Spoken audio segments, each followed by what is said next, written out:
Shocking, North Korea unexpectedly appears in Ukraine. What are the US and NATO hiding? Greetings to our loyal viewers of the Military Hotspot channel. Here, we provide the latest breaking news every day.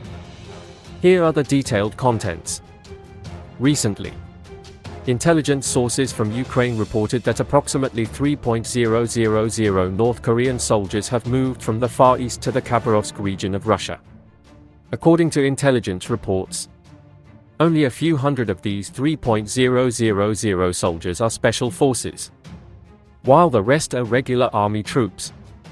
On October 28, this force was stationed in a barracks about 50 kilometers from the Ukrainian border, awaiting further orders from Russian command. The intelligence sources also noted that the North Korean soldiers have no prior combat experience. On October 29, the Pentagon stated that several thousand North Korean soldiers were advancing towards the Khabarovsk region of Russia, and a small group had already arrived there. The US Department of Defense also confirmed initial signs indicating that Russia might deploy these forces in an infantry role to fight against the Ukrainian army. On the same day, US President Joe Biden declared that Ukraine should respond if North Korean troops cross into Ukrainian territory.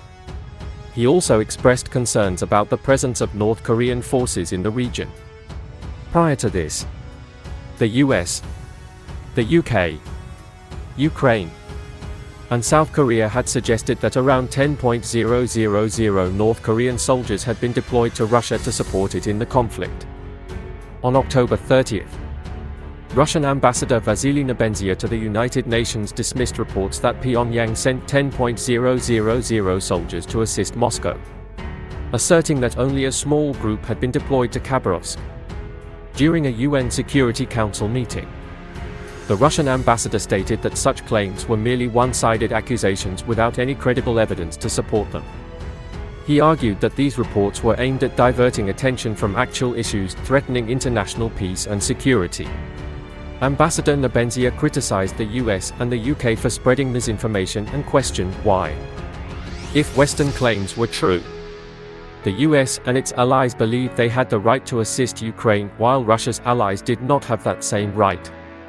He added that military cooperation between Russia and North Korea, as well as in other areas, is consistent with international law. Analysts assert that if North Korea's deployment of forces to support Russia is confirmed, it could usher the nearly 3-year conflict into a new phase and potentially disrupt relations in the Indo-Pacific region. Recently, the former leader of the banned opposition party in Ukraine, who now heads another movement, Viktor, suggested that Western support for President Zelensky may diminish. In a post on the website of the other Ukrainian movement, Viktor noted that some in the West increasingly believe that Zelensky and his administration are not effectively utilizing the support they have received.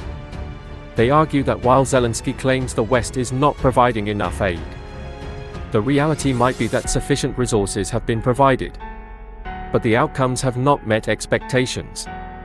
Viktor pointed out that weapons and funding have been adequately supplied, only for Zelensky and his team to prove insufficiently capable. Viktor also commented that former US President Donald Trump's assessments, that Zelensky is receiving too much aid but doing too little, are beginning to influence the broader Western perspective. Consequently, there is a shift among Western leaders, who, despite having made promises of support, are increasingly concerned about the feasibility of maintaining such levels of assistance as the conflict drags on.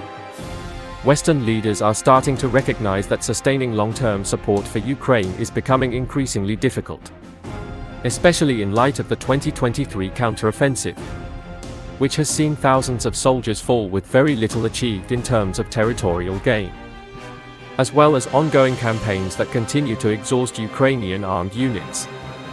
In this context, the rate of desertion in the military and soldiers' dissatisfaction with the lack of prospects for discharge are increasing. Experts note that the shortage of personnel is a serious issue that the West will not be able to resolve with its supplies.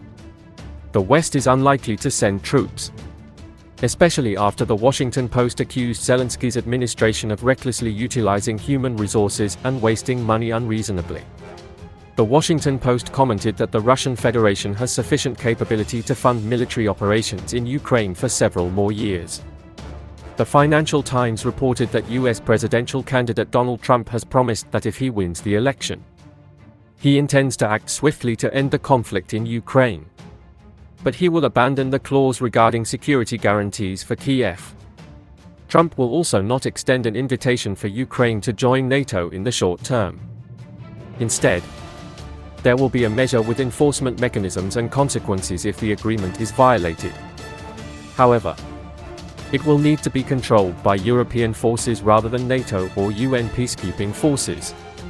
Sources from the Financial Times indicate that the US will emphasize, "We are not paying for this, Europe is paying the price." The article states that Trump's allies believe Ukraine is losing the war, so pursuing a resolution to end the conflict is politically moral. Victor concluded that Zelensky is being viewed as a loser. All that remains is to formalize this process. And Europe is beginning to understand this. Victor recalled that President Vladimir Putin said in April that the West simply does not want to change Zelensky. The time has not yet come. Any unpopular decision will be blamed on him, including lowering the conscription age. Thus, it is done. And then they will replace the Russian leader, which could happen in the first half of 2025.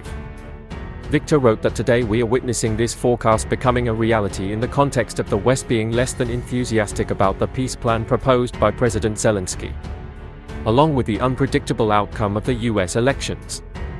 The window of opportunity for Ukraine is gradually closing.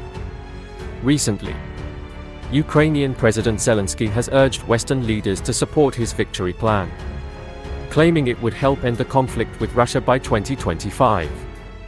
However, in return, Zelensky has only received mere diplomatic support. No Western country has agreed to allow Ukraine to use long-range missiles they provide to strike deep into Russian territory. Additionally, no country has publicly acknowledged Ukraine's membership in NATO while the conflict is ongoing. As a result, Zelensky's recent lobbying efforts in the US and Europe are seen as a failure. However, according to military experts, the real target of Zelensky's victory plan is the people at home. It seems that Zelensky has used tough arguments, including a recent speech before Parliament, to demonstrate to the Ukrainian people that he is doing everything in his power while preparing for the scenario that Ukraine may have to sit at the negotiating table amid diminishing Western support and losses along the Eastern Front and in the Russian province of Kharkiv. With the upcoming elections in the US and an unpredictable outcome, President Zelensky has very few options. Michael Yohanman, an international relations expert at Syracuse University, stated that Zelensky must push for a specific roadmap and declare what Ukraine must do. He needs to show that he is making great efforts, even though he has nearly exhausted all options. Now, Zelensky is doing everything possible to get the US and other allies to commit to meeting Ukraine's needs, allowing him to negotiate with Russia from a stronger position. Speaking to the press last week, Zelensky stated that Ukraine would not have a plan B if the West did not support his plan.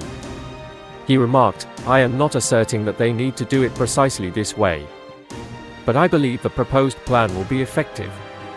The Ukrainian president reiterated that he would not concede territory in exchange for an agreement with Russia.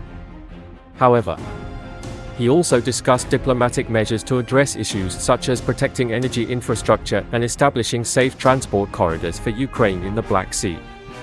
Nevertheless, US officials have expressed disappointment with Zelensky's victory plan. They believe it is unrealistic and relies almost entirely on Western aid.